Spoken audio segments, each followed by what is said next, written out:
मुअज़्ज़ज़ दोस्तों, अब दिल थाम के बैठिए, क्योंकि हमारे इस मंच पर जो मुअज़्ज़ज़ और मुहतरम शख्सियात विराजमान हैं, उनके अंदर बहुत सी शख्सियात ऐसी हैं जिनका नाम हमने सुना है और हम में से बहुत से लोग उनके कारनामों से वाकिफ हैं, उनके काम से वाकिफ हैं।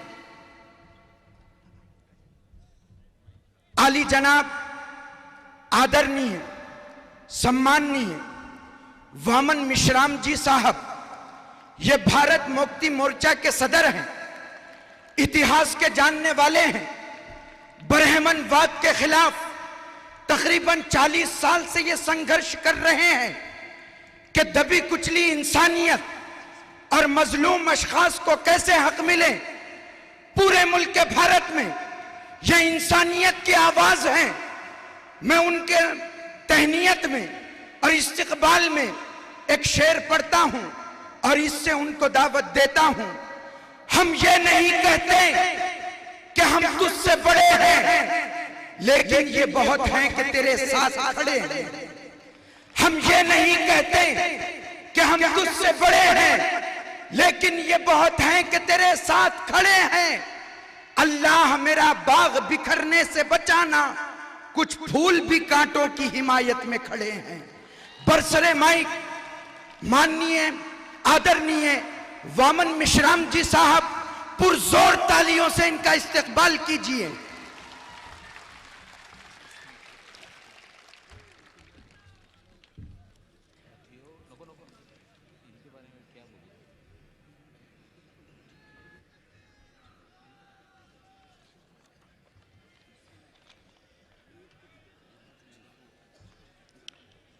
साथियों,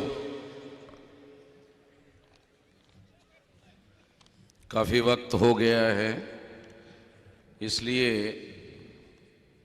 मैं कुछ बातों के ऊपर कंसंट्रेट करके कुछ ही बातें आप लोगों के सामने कहना चाहूँगा। दीन और दस्तूर बचाओ, ये जो तहरीक चलाई जा रही है मुस्लिम पर्सनल वोट के द्वारा, हम सभी लोग बामसेफ, भारत मुक्ति मोर्चा और दूसरे अन्य धर्मों के लोग जो मसावात को मानते हैं, वो सारे लोग इस तहरीक में, इस देश में सहभागी है। और इसका ऐलान 18 मार्च 18 अगस्त को दिल्ली में किया गया।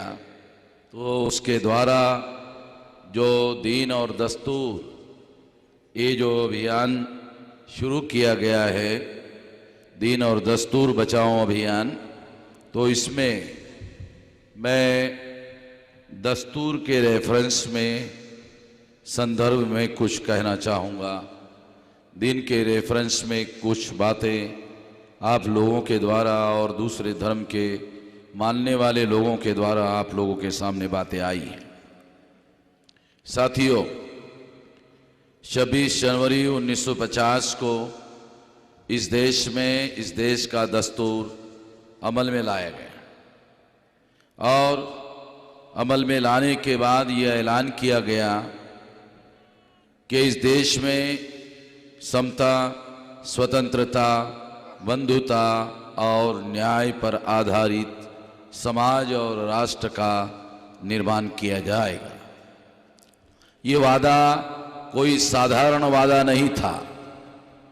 ये भारत के दस्तूर के द्वारा, जिस दस्तूर को संविधान सभा में पास किया गया था और सभी प्रकार के धर्म को मानने वाले जो लोग थे, उनके द्वारा ये पास किया गया था।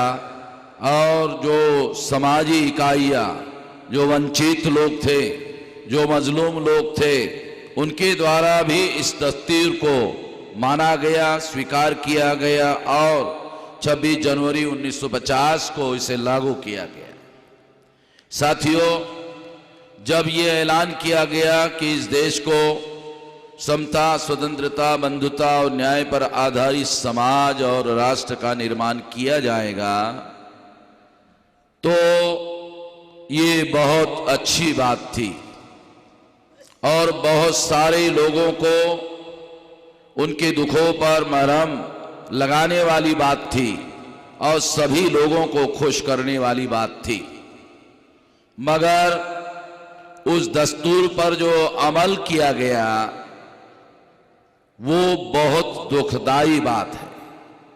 इसलिए मैं ये बात आप लोगों के सामने रखना चाहता हूं कि 26 जनवरी 1950 को जिस दस्तूर को इस देश में लागू किया गया, उसके आधार पर 1952 को 52 को जो इस देश में प्रथम लोकसभा का पार्लियामेंट्री चुनाव हुआ, उस चुनाव में जवाहरलाल नेहरू के द्वारा 3.5% ब्राह्मणों के 60% नुमाइंदों को कांग्रेस पार्टी के द्वारा टिकट दी गई और 47% ब्राह्मण पहले भारत के संसद में चुनवा कर लाए गए और इस संसद पर ब्राह्मणों का कब्जा करवाया गया। आजादी का आंदोलन केवल ब्राह्मणों का संसद पर या भारत पर कब्जा करवाने के लिए आजादी का आंदोलन नहीं चलाया गया था। ना ऐसी कोई बात किसी को कही गई थी, ना ऐसी कोई बात मानी गई थी, मगर ऐसा किया गया और ये धोखा लगातार इसी तरह से ये धोखा इस देश में लगातार उस पर अमल किया जा रहा है और इसका परिणाम ये हुआ कि आज के तारीख में जो इस देश में लोकतंत्र है जिसे हम लोकतंत्र कहते हैं, उस लोकतंत्र को आज के तारीख में इस लोकतंत्र को जो 4 पिलर हैं, विधायिका जहां कानून बनाया जाता है, कार्यपालिका जहां उस कानून पर अमल किया जाता है और न्यायपालिका विवाद पर समस्या का समाधान दिया जाता है और मीडिया जो जनता को जगाने का काम करता है। ये जो 4 पिलर है लोकतंत्र के, ये चारों पिलर पर आज के तारीख में ब्राह्मणों का कब्जा हो गया है। ये कब्जा हुआ नहीं, ये कब्जा करवाया गया है और ये दस्तूर के खिलाफ में साजिश है। जब हम ये कह रहे हैं कि दस्तूर को बचाना है,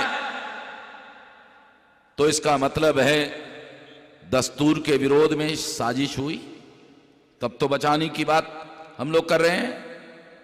अगर साजिश नहीं हुई होती तो फिर बचाने की कोई बात नहीं थी। इसलिए बात मैं आप लोगों को बता रहा हूं और अगर ऐसा हुआ है तो निश्चित रूप से आज ब्राह्मणों का इस देश पर राज स्थापित किया गया। इस देश में हिंदू राज या हिंदू राष्ट्र निर्माण करने की जो लोग बात करते हैं, वो लोग हिंदुओं के नाम पर ब्राह्मणों का राज स्थापित करते हैं। बहुत लोगों को ये साजिश समझ में नहीं आती। हिंदुओं के नाम पर राज ब्राह्मणों का स्थापित करते हैं।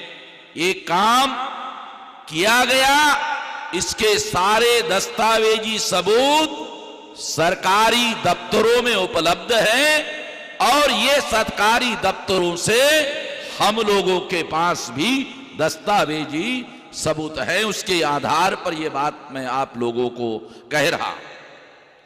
कुछ लोग ऐसा कह सकते हैं कि आप कह रहे हो कि इस देश में ब्राह्मणों का राज है, तो क्या नरेंद्र मोदी ब्राह्मण है? बिल्कुल नहीं है। ये बैकवर्ड है, ये बैकवर्ड है, ये ओबीसी का आदमी है। नरेंद्र मोदी ओबीसी का आदमी है, मगर ये नरेंद्र मोदी ब्राह्मणों के द्वारा नॉमिनेटेड है, नॉमिनेटेड बाय ब्राह्मण। आप लोगों को थोड़ा याद दिलाता हूं, बीजेपी में नरेंद्र मोदी को प्रधानमंत्री बनाने के लिए अडवाणी और सुषमा स्वराज विरोध कर रहे थे, तो आरएसएस के द्वारा नरेंद्र मोदी को वेटो पावर का इस्तेमाल करते हुए सुषमा स्वराज और अडवाणी के विरोध में वेटो पावर का आरएसएस के द्वारा इस्तेमाल करते हुए नरेंद्र मोदी को चुनाव जीतने के पहले ही प्रधानमंत्री पद का कैंडिडेट नॉमिनेट किया गया था। गोवा में यह रेजोल्यूशन घोषित किया गया था।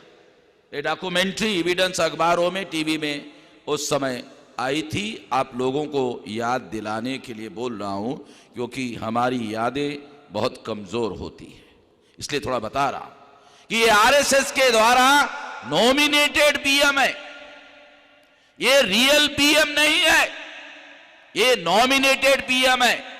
ये nominated by Brahmins and those who nominate. किसने नॉमिनेट किया? ब्राह्मणों में नॉमिनेट किया। इसका मतलब है अगर नरेंद्र मोदी नाम के ओबीसी को अगर ब्राह्मणों ने नॉमिनेट किया तो असली पावर ब्राह्मणों के पास है, जिन्होंने उसको नॉमिनेट किया। मैं देहाती आदमी हूं, किसान का बेटा हूं, इसलिए आपको उदाहरण देकर यह बात कहना चाहता हूं।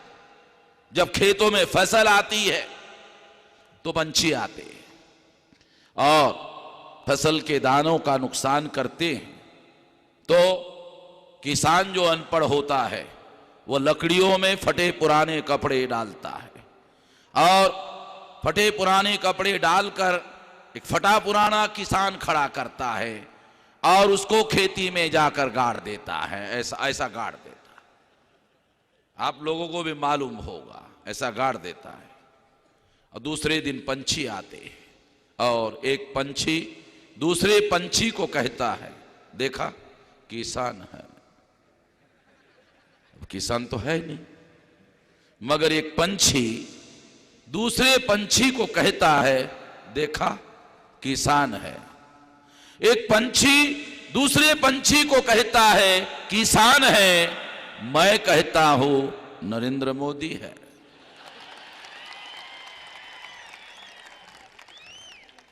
मराठी में उसको बुजगावना बोलते हैं। आप लोग मराठी जानते हैं, इसलिए आप लोगों को समझ में आया होगा। तो ये बुजगावना है, ब्राह्मणों का बुजगावना। तो इसलिए मैंने नरेंद्र मोदी का नाम मोदी बदल दिया है नरेंद्र बुजगावने। आज से नरेंद्र मोदी का नाम नरेंद्र बुजगावने। साथियों, नरेंद्र मोदी ओबीसी है और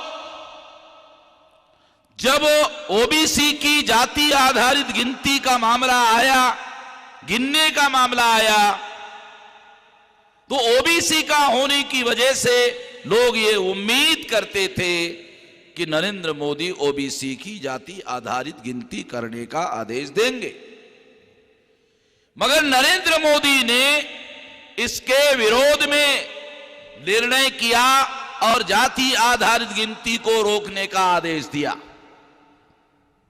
ओबीसी का आदमी ओबीसी के ही विरोध में फैसला किया।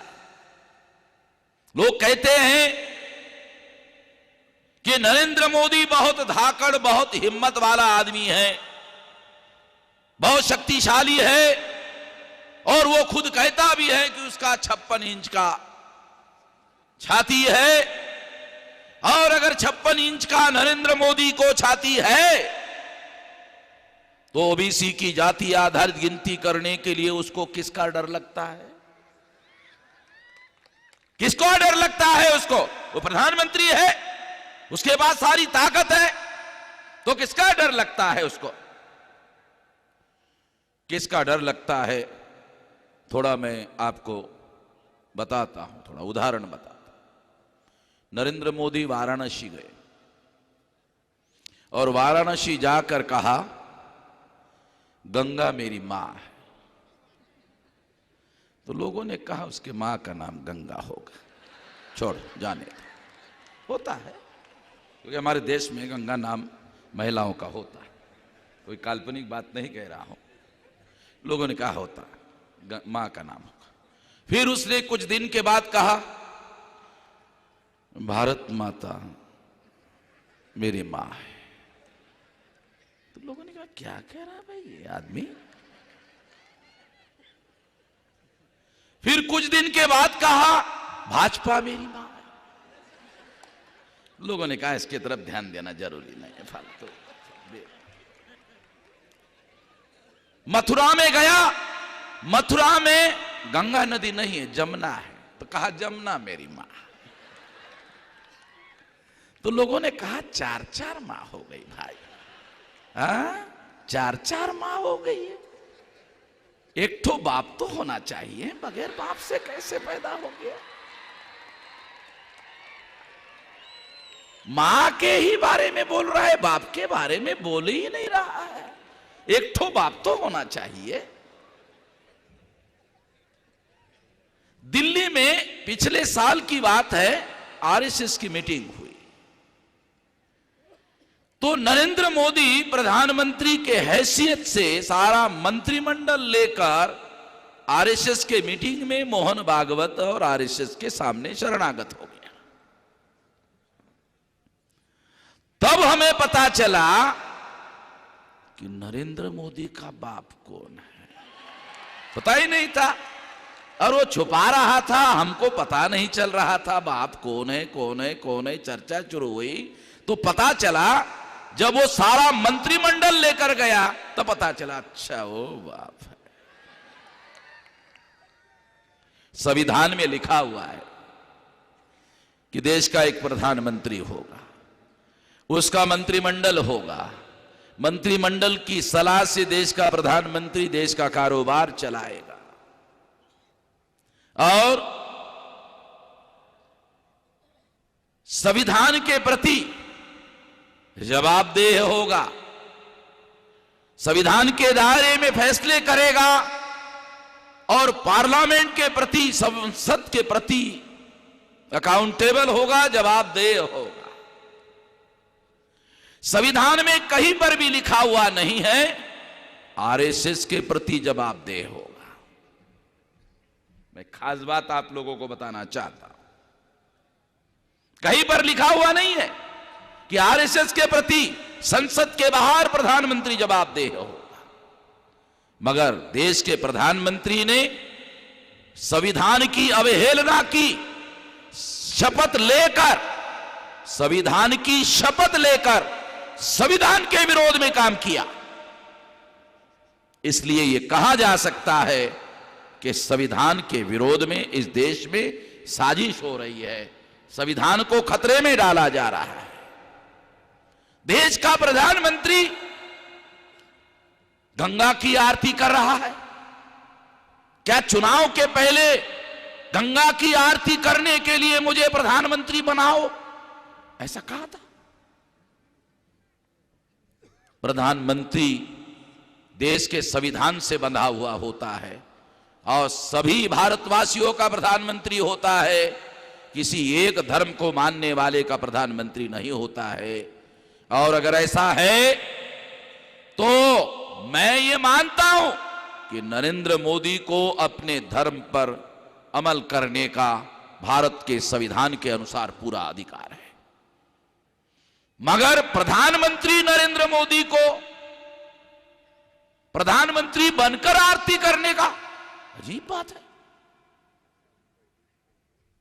नरेंद्र मोदी को अधिकार है वो अपने धर्म के अनुसार आचरण करे, पूरी आजादी है संविधान के अनुसार। मगर प्रधानमंत्री आरती करने का काम करे, देश के विकास, अरे सड़क बनाने का काम करता तो मानते, सड़क बनाने का काम करते तो मानते कि जनता गाड़ियां उस पर चलाएंगे, अच्छी गाड़ियां चलाएंगे और अच्छा रोड बनाएंगे तो मानते, उसके बजाय अपना समय जो है आरती करने में लगा रहे। अजीब किस्म की बात है।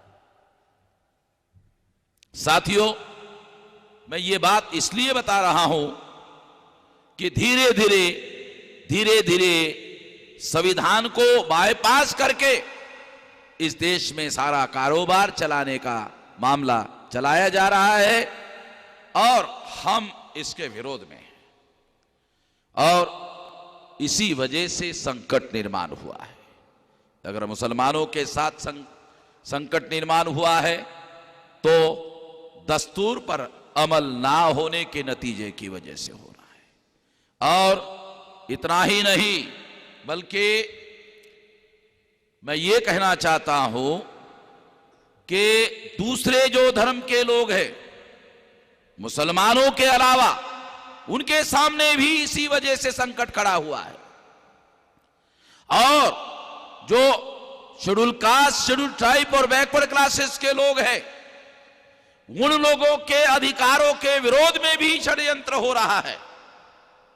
इसके लिए हम लोगों ने यह निर्णय किया कि शेड्यूल कास्ट, शेड्यूल ट्राइब और बैकवर्ड क्लासेस के लोग वामसेफ और भारत मुक्ति मोर्चा के माध्यम से मुस्लिम पर्सनल लॉ बोर्ड के साथ मिलकर इस देश में इस गलत बातों के विरोध में, संविधान के विरोध में जो साजिश हो रही है, उस साजिश को विफल करने के लिए हम सभी लोग मिलजुल कर इस देश में इत्तेहाद कायम करेंगे, एकता कायम करेंगे और एक तहरीक, एक आंदोलन इस देश में, सारे देश भर में निर्माण करने की कोशिश करेंगे।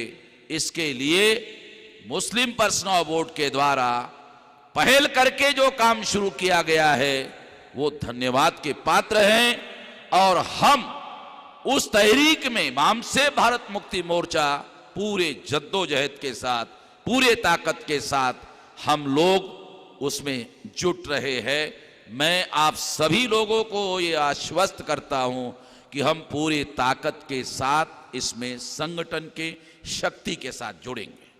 मैं केवल भाषण करके चले जाने का हिमायती नहीं हूं और आप लोग भी सुनकर चले जाए, अच्छा नहीं होगा। अमल में लाने के दृष्टि से बोल रहा हूं कि जो बातें, जो संदेश यहां दिया जा रहा है, इस पर अमल लाना होगा, अमल करना होगा, क्योंकि तब्दीलियां तब आएगी, परिवर्तन तब आएगा जब हम इस पर अमल करने की कोशिश करेंगे।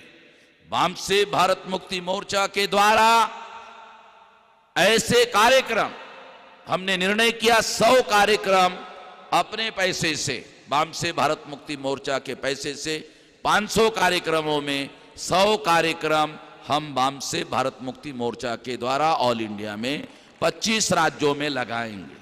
वो लिस्ट मैंने नोमानी साहब को, कमाल फारूकी साहब को और रहमानी साहब को मैंने दे दिया है कि यहाँ यहाँ हम लोग कार्यक्रम करेंगे और सारे देश के दूसरे धर्म के लोगों को भी बुलाएंगे।